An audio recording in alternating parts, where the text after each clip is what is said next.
अक्रूर का नंदगांव में जाना, श्री राम कृष्ण की मथुरा यात्रा, गोपियों की कथा, अक्रूर को यमुना में भगवत दर्शन, उनके द्वारा भगवान की स्तुति, मथुरा प्रवेश, रजक वध और माली पर कृपा। व्यास जी कहते हैं, अक्रूर जी शीघ्र चलने वाले रथ पर चढ़कर मथुरा से निकले और श्री कृष्ण के दर्शन का लोभ लेकर नंदगांव की ओर चल दिए। मार्ग में सोचने लगे, आहा, मुझसे बढ़कर सौभाग्यशाली कोई नहीं है, क्योंकि आज मैं अंश सहित अवतीर्ण हुए साक्षात भगवान विष्णु का मुख देखूंगा। आज मेरा जन्म सफल हुआ और आने वाला प्रभात बहुत ही सुंदर होगा, क्योंकि मैं विकसित कमल के समान नेत्रों वाले भगवान विष्णु के मुख का दर्शन करूंगा। जो स्मरण अथवा ध्यान में आकर भी मनुष्य के सारे पाप हर लेता है, वही कमल सदृश नेत्रों वाला श्री विष्णु का सुंदर मुख आज मुझे देखने को मिलेगा, जिससे संपूर्ण वेद और वेदांगों का प्रादुर्भाव हुआ है तथा जो देवताओं के लिए सर्वश्रेष्ठ आश्रय हैं, भगवान के उसी मुख का आज मैं दर्शन करूंगा। ब्रह्मा, इंद्र, रुद्र, अश्वनी कुमार, वसु, आदित्य तथा मरुद्गण जिनके स्वरूप को नहीं जानते, वह श्री हरि आज मेरा स्पर्श करेंगे। जो सर्वात्मा, सर्वव्यापी, सर्वस्वरूप, संपूर्ण भूतों में स्थित अव्यय एवं व्यापी परमात्मा है, वे ही आज मेरे नेत्रों के अतिथि होंगे, जिन्होंने अपनी योग शक्ति से मत्स्य, कूर्म, वराह और नरसिंह आदि अवतार ग्रहण किए थे। वे ही भगवान आज मुझसे वार्तालाप करेंगे। स्वेच्छा से शरीर धारण करने वाले अविनाशी जगन्नाथ इस समय कार्यवश व्रज में निवास करने के लिए मानव रूप धारण किए हुए हैं। जो भगवान अनंत अपने मस्तक पर इस पृथ्वी को धारण करते हैं, वे ही जगत का हित करने के लिए अवतीर्ण हो आज मुझे अक्रूर कहकर बुलाएंगे।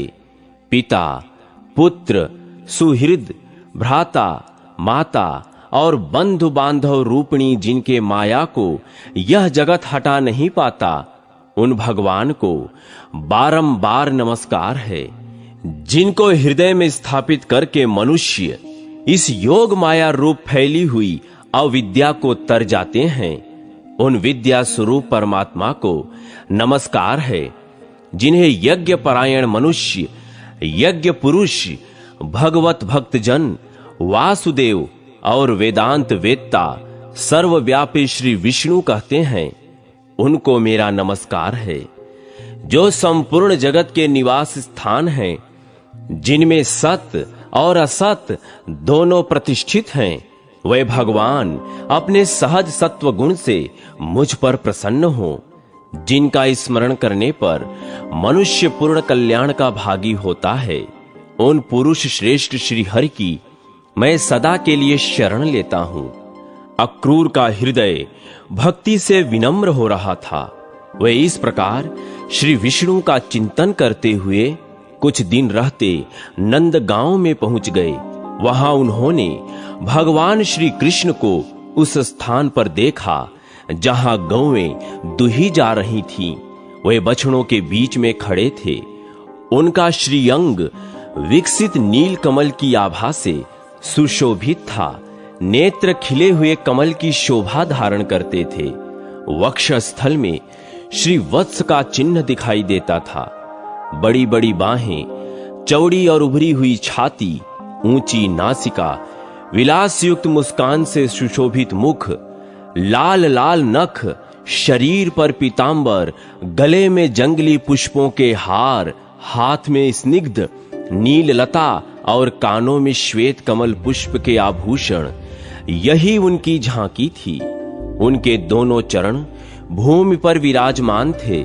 श्री कृष्ण का दर्शन करने के बाद अक्रूर जी की दृष्टि यदुनंदन बलभद्र जी पर पड़ी, जो हंस, चंद्रमा और कुंद के समान गौरवर्ण थे।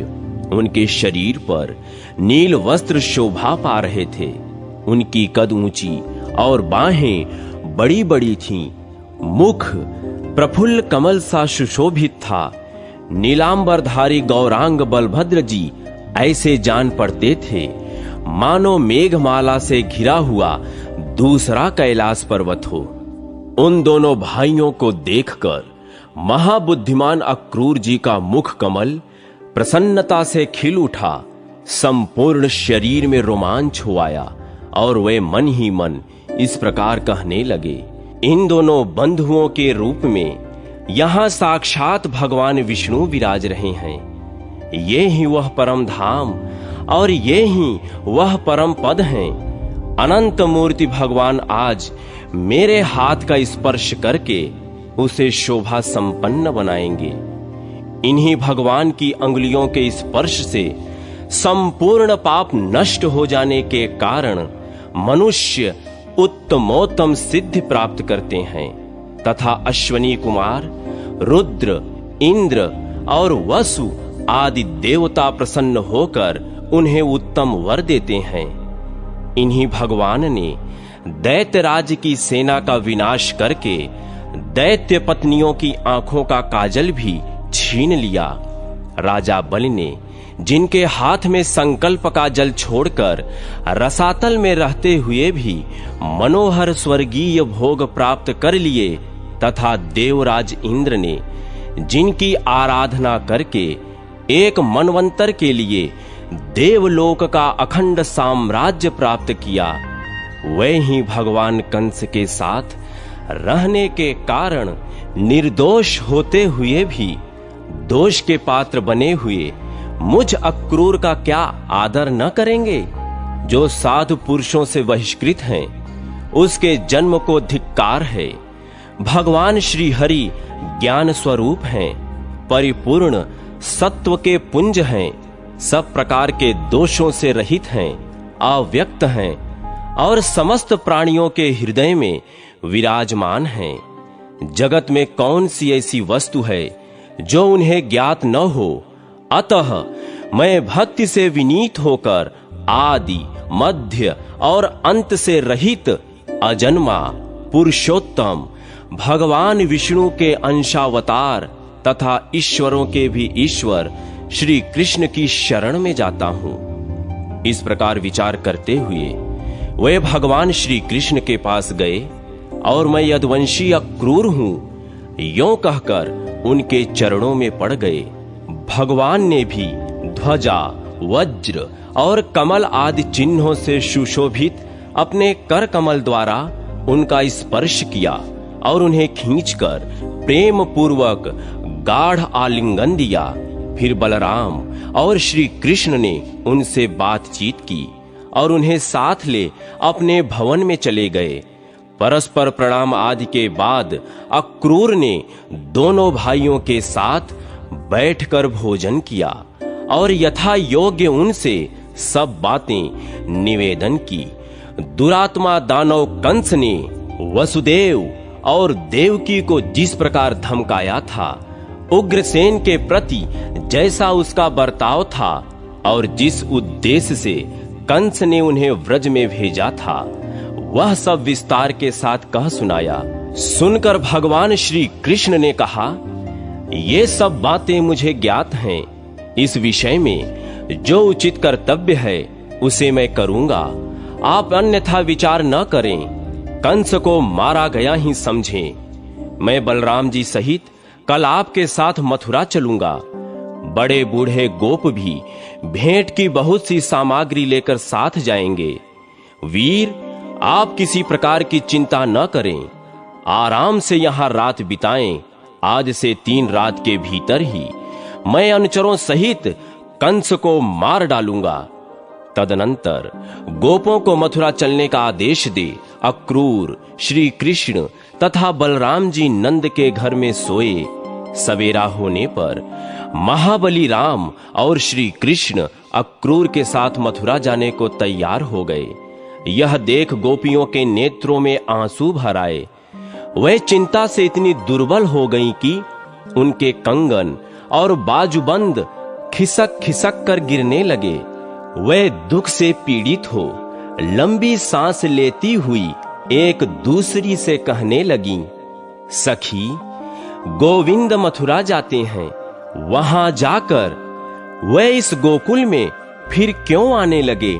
वहां तो अपने कानों द्वारा नगर की स्त्रियों के मधुर वार्तालाप का रसपान करेंगे। नगर की नारियों के विलासपूर्ण वचनों में जब इनका मन आसक्त हो जाएगा, तब फिर गांवों की रहने वाली इन गंवार गोप गोपियों की ओर उनका झुकाव कैसे हो सकेगा?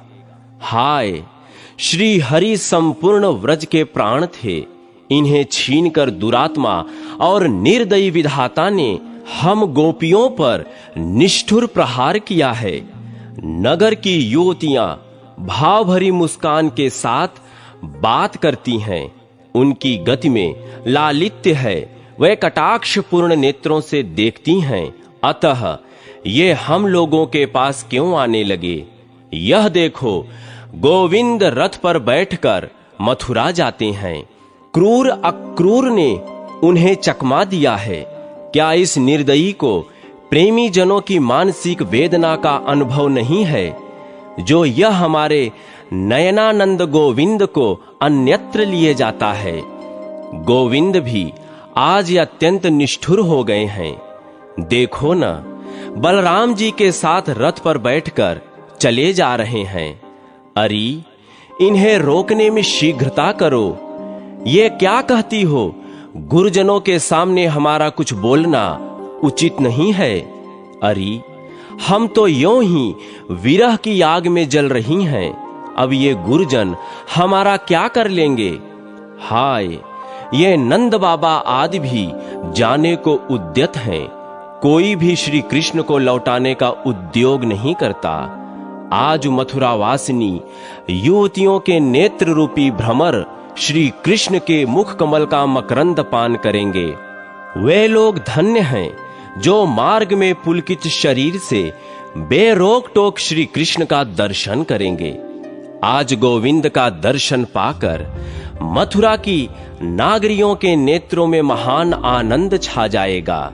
आज उन भाग्यशालिनी युवतियों ने कौन सा शुभ स्वप्न देखा है, जो वे अपने विशाल एवं कमनीय नेत्रों से श्री कृष्ण की रूप माधुरी का पान करेंगी। अहो, विधाता को किंचिन मात्र भी दया नहीं है। उसने हम गोपियों को बहुत बड़ी निधि का दर्शन कराकर हमारी आंखें ही निकाल ली। हमारे प्रति श्री कृष्ण का अनुराग ज्यों-ज्यों शिथिल होता जाता है, त्यों ही त्यों हमारे हाथों के कंकड़ भी शीघ्रतापूर्वक ढीले होते जा रहे हैं। अक्रूर का हृदय बहुत ही क्रूर है, वह घोड़ों को बहुत जल्दी जल्दी हाँकता है। हम जैसी आर्त स्त्रियों पर उसे छोड़ किसको दया नहीं आएगी? अरे, वह देखो, श्री कृष्ण के रथ की धूल बहुत ऊंचे पर दिखाई देती है। हाय, अब वह धूल भी नहीं दिखाई देती, अब वह भगवान को बहुत दूर ले गई। इस प्रकार गोपियों के अत्यंत अनुराग पूर्वक देखते देखते बलराम सहित श्री कृष्ण ने व्रज के उस भूभाग का परित्याग किया। रथ के घोड़े बहुत तेज चलने वाले थे, अतः बलराम, अक्रूर और श्री कृष्ण दोपहर होते होते मथुरा के समीपवर्ती यमुना तट पर पहुंच गए। तब अक्रूर ने श्री कृष्ण से कहा, आप दोनों भाई यहीं रथ पर बैठे रहें, तब तक मैं यमुना के जल में नैतिक स्नान और पूजन कर लेता हूं। श्री कृष्ण ने बहुत अच्छा कहकर उनकी बात मान ली। परम बुद्धिमान अक्रूर ने यमुना के जल में प्रवेश करके स्नान और आचमन किया। तत्पश्चात वे परम ब्रह्म का चिंतन करने लगे। उन्हें जल के भीतर सहस्त्रों फणों से युक्त बलभद्र जी दिखाई दिए। उनका शरीर कुंद के समान गौर और नेत्र कमल पत्र के समान विशाल था। वासुकी तथा डिंभ आदि बड़े बड़े नाग उन्हें घेरे हुए स्तुति कर रहे थे। गले में सुगंधित वनमाला उनकी शोभा बढ़ा रही थी। वे 2 नील वस्त्र और सुंदर कर्णभूषण धारण किए मनोहर गेंडुली मारे जल के भीतर विराजमान थे। उनकी गोद में भगवान श्री कृष्ण दृष्टिगोचर हुए, जो सजल मेघ के समान श्याम किंचित लालिमा युक्त विशाल नेत्रों वाले चतुर्भुज, सुंदर और चक्र आदि आयुधों से विभूषित थे। उन्होंने 2 पीतांबर धारण कर रखे थे। विचित्र विचित्र हार उनकी शोभा बढ़ाते थे। इंद्रधनुष और विद्युन्न मालाओं से विभूषित मेघ की भांति उनकी विचित्र शोभा हो रही थी। वक्ष स्थल में श्री वत्स चिन्ह सुशोभित था। भुजाओं में भुजबंध और मस्तक पर मुकुट देदीप्यमान था। कानों में कमल पुष्प कुंडल का काम देता था। सनंदन आदि पाप रहित सिद्ध योगी नासिका के अग्रभाग पर दृष्टि जमाए मन ही मन भगवान का ध्यान करते थे।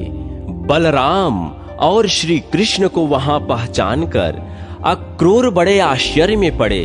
वे सोचने लगे, दोनों भाई इतना शीघ्र यहां कैसे आ गए। अक्रूर ने कुछ बोलना चाहा, किंतु श्री कृष्ण ने उनकी वाणी को स्तंभित कर दिया। तब वे जल से निकलकर रथ के पास आए, किंतु वहां बलराम और श्री कृष्ण पहले की ही भांति बैठे दिखाई दिए। तब उन्होंने पुनः जल में डुबकी लगाई। भीतर वही दृश्य दिखाई दिया। गंधर्व, मुनि, सिद्ध तथा बड़े बड़े नाग श्री कृष्ण और बलराम की स्तुति करते थे। यह सब देखकर दानपति अक्रूर को वास्तविक रहस्य का पता लग गया। वह पूर्ण विज्ञान में भगवान अच्युत की स्तुति करने लगे, जिनका सत्ता मात्र स्वरूप है, महिमा अचिंत्य है, जो सर्वत्र व्यापक हैं, जो कारण रूप से एक किंतु कार्य रूप से अनेक हैं। उन परमात्मा को बारंबार नमस्कार है। अचिंत्य परमेश्वर, आप शब्द, रूप और हविः स्वरूप हैं। आपको नमस्कार है। प्रभो, आप प्रकृति से परे विज्ञान स्वरूप हैं। आपको नमस्कार है। आप ही भूतात्मा, इंद्रियात्मा, प्रधान आत्मा, जीवात्मा और परमात्मा हैं। इस प्रकार एक होते हुए भी आप 5 प्रकार से स्थित हैं। सर्वधर्मात्मन महेश्वर, आप ही शर और अक्षर हैं। मुझ पर प्रसन्न होइए। ब्रह्मा, विष्णु तथा शिव आदि नामों से आपका ही वर्णन किया जाता है। भगवान, आपके स्वरूप, प्रयोजन और नाम आदि सभी अनिर्वचनीय हैं। आप परमेश्वर को मेरा नमस्कार है। नाथ, जहां नाम और जाति आदि कल्पनाओं का अस्तित्व नहीं है, वह नित्य, अविकारी और अजन्मा पर ब्रह्म आप ही हैं। कल्पना के बिना, कोई व्यवहारिक नाम रखे बिना किसी भी पदार्थ का ज्ञान नहीं होता। इसलिए कृष्ण, अच्युत, अनंत और विष्णु आदि नामों से आपकी स्तुति की जाती है। सर्वात्मन, आप अजन्मा परमेश्वर हैं। जगत में जितनी कल्पनाएं हैं, उन सब के द्वारा आपका ही बोध होता है। आप ही देवता हैं, संपूर्ण जगत हैं तथा विश्व रूप हैं। विश्वात्मन, आप विकार और भेद से सर्वथा रहित हैं। संपूर्ण विश्व में आपके सिवा दूसरी कोई वस्तु नहीं है।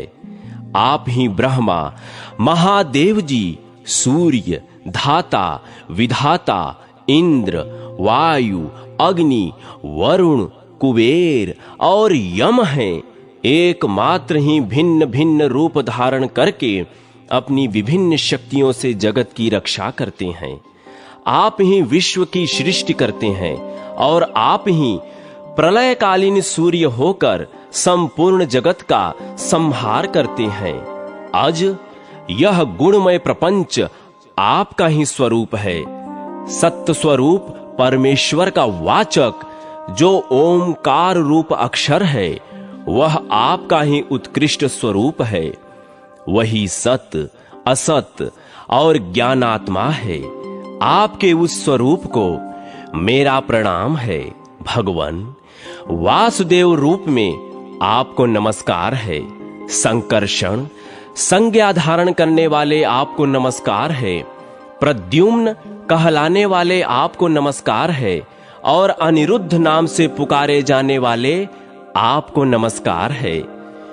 इस प्रकार जल के भीतर यदुवंशी अक्रूर ने सर्वेश्वर श्री कृष्ण की स्तुति करके मानसिक धूप और पुष्पों द्वारा उनका पूजन किया। अन्य विषयों का चिंतन छोड़कर मन को उन ब्रह्मभूत परमात्मा में लगा दीर्घ काल तक ध्यान किया। तत्पश्चात समाधि से विरत हो अपने को कृतार्थ मानते हुए यमुना जल से निकलकर वे पुनः रथ के समीप आए। आने पर उन्होंने बलराम और श्री कृष्ण को पूर्ववत बैठे देखा। अक्रूर जी के नेत्रों से विस्मय का आभास मिलता था।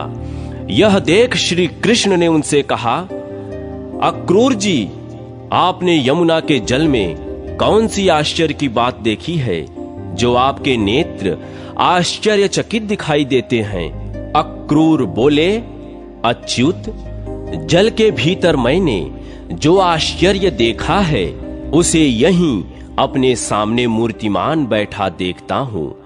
यह परम आश्चर्यमय जगत जिन महात्मा का स्वरूप है, उन्हीं आश्चर्य स्वरूप आपके साथ मेरा समागम हुआ है। मधुसूदन, अब इस विषय में अधिक कहने की क्या आवश्यकता? चलिए मथुरा चलें। मैं कंस से डरता हूं, जो दूसरों के टुकड़ों पर जीवन निर्वाह करने वाले हैं। उन मनुष्यों के जन्म को धिक्कार है। यों कहकर अक्रूर ने घोड़ों को हाँक दिया और सायंकाल के समय मथुरापुरी में जा पहुंचे। मथुरा को देखकर अक्रूर ने बलराम और श्री कृष्ण से कहा, महापराक्रमी वीरों, अब आप लोग पैदल जाइए, रथ से मैं अकेला ही जाऊंगा। मथुरा में पहुंचकर आप दोनों वसुदेव जी के घर न जाएं, क्योंकि आपके ही कारण वह बेचारा बूढ़ा कंस के द्वारा सदा अपमानित होता है। यों कहकर अक्रूर मथुरापुरी में चले गए। राम और श्री कृष्ण भी पुरी में पहुंचकर राजमार्ग पर आ गए। उस समय नगर के सभी स्त्री पुरुष आनंदपूर्ण नेत्रों से उन्हें निहारते थे।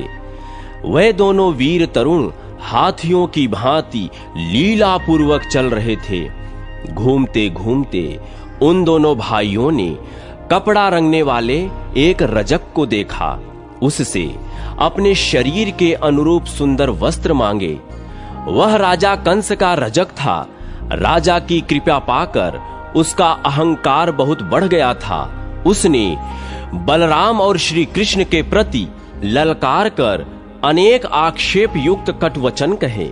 उस दुरात्मा रजक का बर्ताव देख श्री कृष्ण कुपित हो उठे। उन्होंने थप्पड़ से मारकर उस रजक का मस्तक पृथ्वी पर गिरा दिया। उसे मारकर राम और कृष्ण ने उसके सारे वस्त्र छीन लिए और अपनी रुचि के अनुसार पीले एवं नीले वस्त्र धारण करके वह बड़ी प्रसन्नता के साथ माली के घर गए। उन्हें देखते ही माली के नेत्र आनंद से खिल उठे। वह अत्यंत विस्मित होकर मन ही मन सोचने लगा, ये दोनों किसके पुत्र हैं? कहां से आए हैं? एक के अंग पर पीतांबर शोभा पाता है तो दूसरे के शरीर पर नीलांबर। दोनों ही अत्यंत मनोहर दिखाई देते हैं। उन्हें देखकर माली ने समझा, दो देवता इस भूतल पर उतरे हैं। उन दोनों भाइयों के मुख कमल प्रफुल्लित दिखाई देते थे। माली ने दोनों हाथ पृथ्वी पर फैलाकर सिर से पृथ्वी का स्पर्श करते हुए साष्टांग प्रणाम किया और कहा, नाथ, आप दोनों बड़ी कृपा करके मेरे घर पधारे हैं, मैं धन्य हो गया। अब पुष्पों से आप दोनों की पूजा करूंगा। यों कहकर उसने रुचि के अनुसार फूल भेंट किए।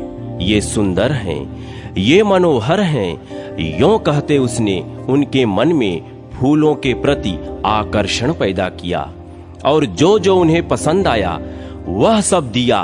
प्रायः सभी फूल मनोहर, निर्मल और सुगंधित थे। श्री कृष्ण ने भी प्रसन्न होकर माली को वर दिया, भद्र, मेरे अधीन रहने वाली लक्ष्मी तेरा कभी त्याग न करेगी। सौम्य, तेरे बल और धन की कभी हानि न होगी। जब तक यह पृथ्वी और सूर्य रहेंगे तब तक तेरी पुत्र, पौत्र आदि वंश परंपरा कायम रहेगी। तू बहुत से भोग भोग कर अंत में मेरी कृपा से मुझे स्मरण करते हुए दिव्य लोक प्राप्त करेगा। भद्र, तेरा मन हर समय धर्म में लगा रहेगा। यों कहकर बलराम सहित श्री कृष्ण माली द्वारा पूजित हो उसके घर से चले आए।